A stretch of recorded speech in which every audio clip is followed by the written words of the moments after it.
Caiu o número de leitores de jornal em todo o Brasil. O balanço da venda de jornais no primeiro semestre deste ano foi divulgado pelo IVC, Instituto Verificador de Circulação. O jornal Folha de São Paulo foi um dos mais afetados. A Folha enfrenta uma séria crise de credibilidade. De janeiro a julho, os jornais brasileiros venderam por dia, em média, pouco mais de 4 milhões de exemplares.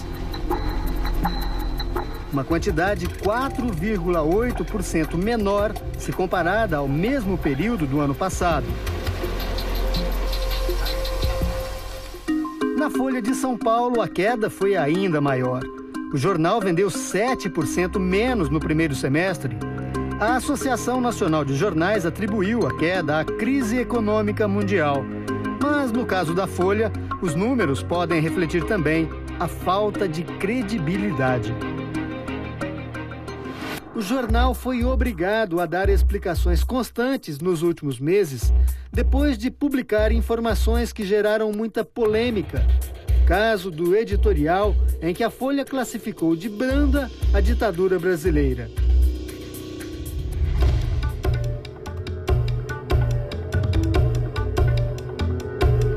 24 anos se passaram desde o fim do regime de exceção.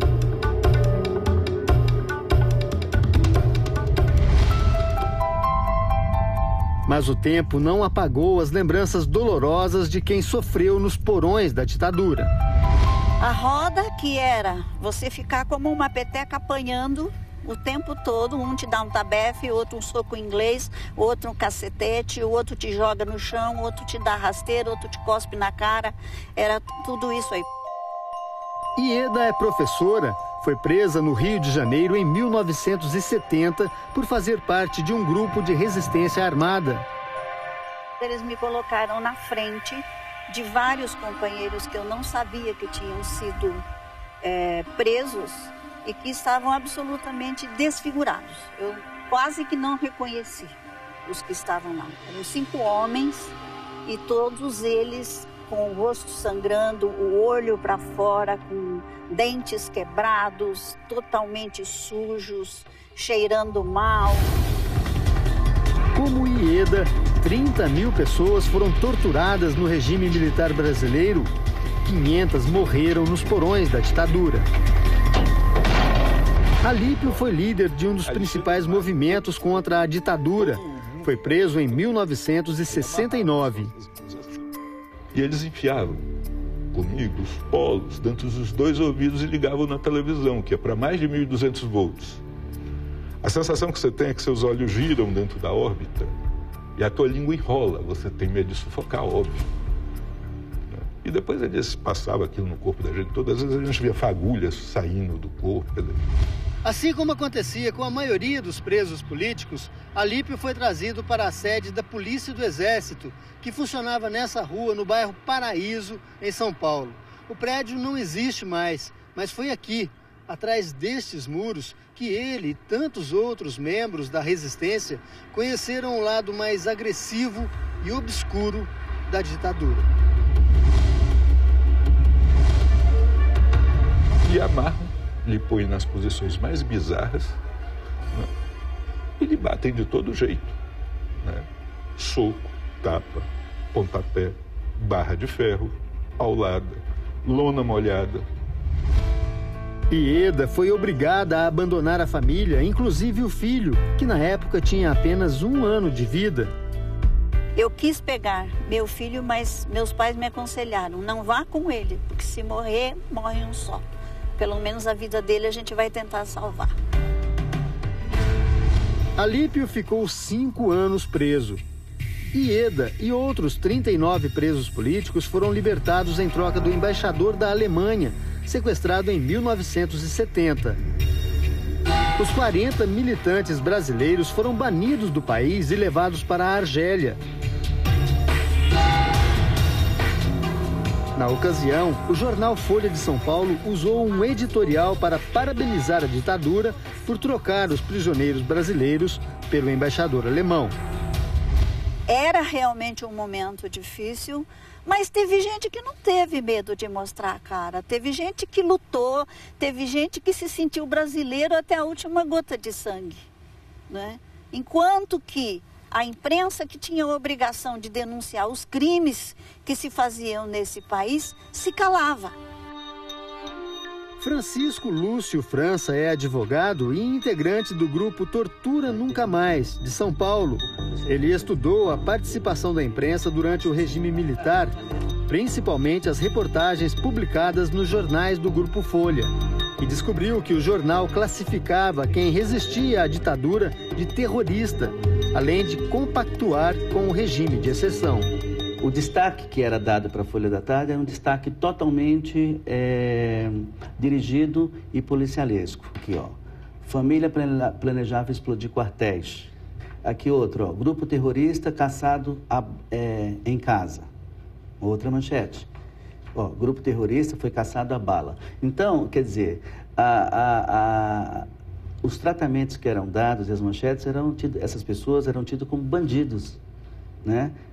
Como uma coisa que, fora daquele contexto, o enfoque que era dado era diferente do contexto a que essas pessoas realmente militavam. Lúcio França também estudou o apoio logístico que o Grupo Folha deu à ditadura. Segundo várias pesquisas e testemunhas, o Grupo Folha emprestava carros para os agentes do regime militar. Esses veículos eram da Folha de São Paulo e eram emprestados para o DOI-CODE e para os órgãos de repressão. Para fazer o quê? Para levar os jornalistas, inclusive, foram presos. A gente tem companheiros que foram presos. O fantasma da ditadura volta e meia assombra a Folha. No dia 17 de fevereiro deste ano, o jornal da família Frias chamou a ditadura brasileira de dita branda, ou seja, disse que o regime militar foi brando. A afirmação provocou especialistas e vítimas da tortura. Ele não conhece a história do Brasil para dizer que no Brasil não houve uma ditadura cruel, que foram 21 anos de obscurantismo, em que não se podia falar, não se podia nem sequer viajar, né? Não se podia expressar nada, né? E reivindicar nada, muito menos. No dia 5 de abril, um domingo, outra edição da Folha chamou a atenção para a crise de credibilidade vivida pelo jornal. Na reportagem intitulada Grupo de Dilma planejava sequestrar Delfim, a Folha afirmou que naquela época a atual ministra Dilma Rousseff teria participado de um plano para sequestrar o então ministro Delfim Neto, o civil mais poderoso do governo federal. Dilma fez parte de um grupo de resistência à ditadura.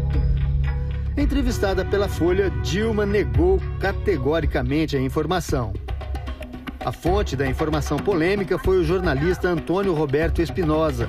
Segundo o jornal, ele teria contado à reportagem segredos que diz não ter revelado sobre tortura.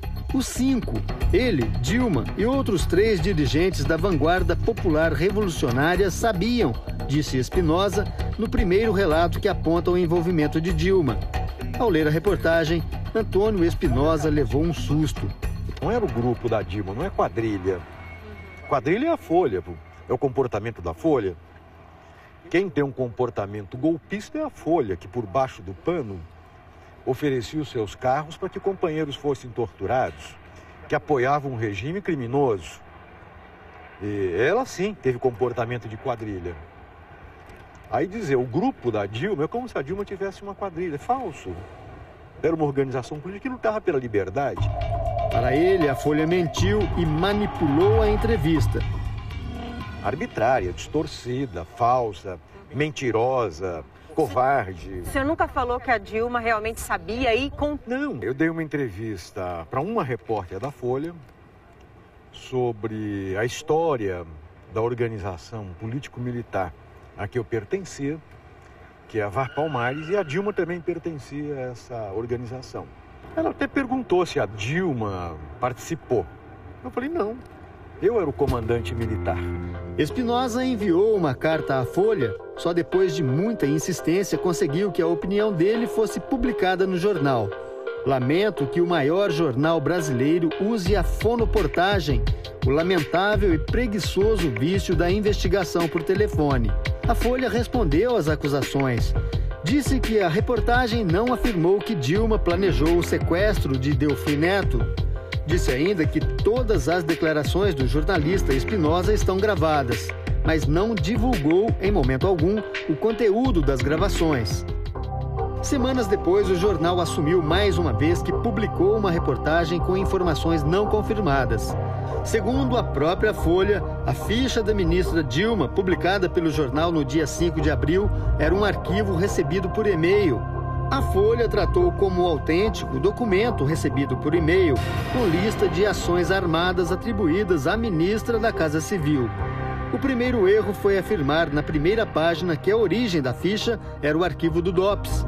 O segundo erro foi tratar como autêntica uma ficha cuja autenticidade, pelas informações hoje disponíveis, não pode ser assegurada, bem como não pode ser descartada. Estaria o jornal Folha de São Paulo em meio a uma crise de credibilidade?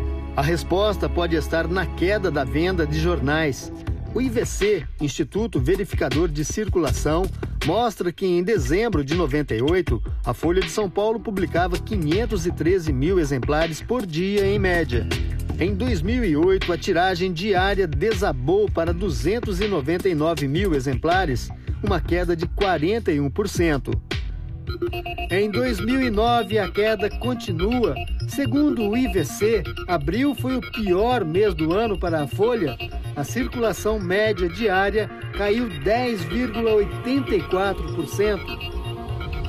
Até hoje, nenhum militar ou civil foi responsabilizado e condenado criminalmente pelos atos de tortura ou assassinato cometidos durante a ditadura.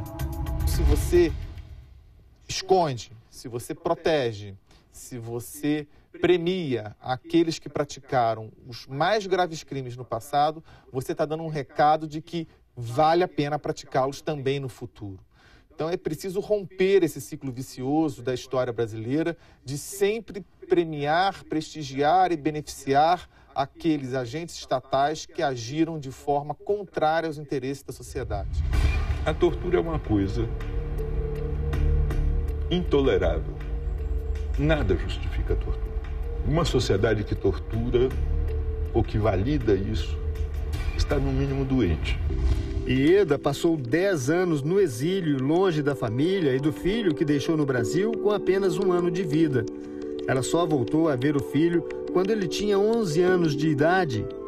39 anos depois, ela ainda tenta superar o trauma da repressão e o vazio deixado pela separação forçada. Eu estou até hoje reconstruindo essa história.